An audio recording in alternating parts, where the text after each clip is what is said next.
मोहम्मद रफ़ी किसी भी हीरो की आवाज़ में गाना गा सकते थे, ये उनकी खासियत थी। मोहम्मद रफ़ी को मोटिवेशन मिला था, एक फ़कीर उनकी गलियों में आया करता था और वो गाने गा कर के पैसे मांगा करता था। तभी से मोहम्मद रफ़ी को भी गाने गाने की आदत पड़ गई थी। बाद में मोहम्मद रफ़ी ने संगीत सीखा, उसके बाद वो मुंबई चले आए अपने कैरियर की शुरुआत करने के लिए। मोहम्मद रफ़ी ने लता मंगेशकर, आशा भोसले और कई सिंगर के साथ भी गाने गाए हैं। वो एक महान सिंगर थे और उनकी आवाज़ में जादू था। मोहम्मद रफ़ी एक महान इंडियन प्लेबैक सिंगर थे, जिन्होंने लगभग 40 वर्षों के कैरियर में 25,000 से भी अधिक फिल्मी गाने गाए। वह अपनी बहुमुखी प्रतिभा और गायन की विविधता के लिए जाने जाते थे। मोहम्मद रफ़ी का जन्म 24 दिसंबर 1924 को अमृतसर के पास कोटला सुल्तान सिंह में पंजाब में हुआ था।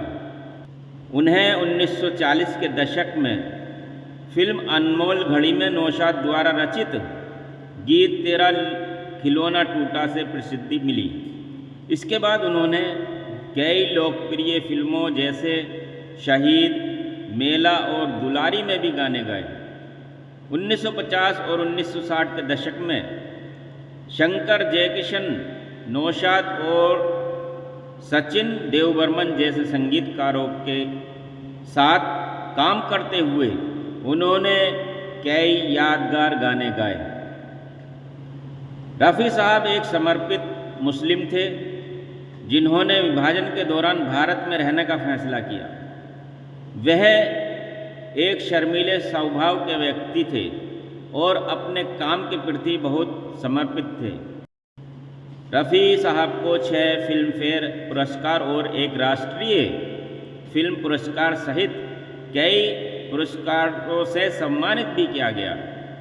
1913 में उन्हें CNN-IBN के एक सर्वेक्षण में हिंदी सिनेमा में सबसे महान आवाज़ के रूप में वोट दिया गया था।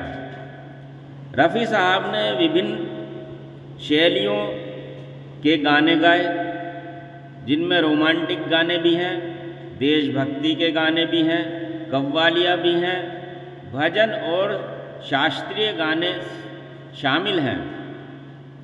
उन्होंने 7,000 से अधिक गाने रिकॉर्ड किए, जिनमें विभिन्न भाषाओं यानी अनेक लैंग्वेज के साथ साथ कुछ विदेशी भाषाओं में भी गाने शामिल हैं।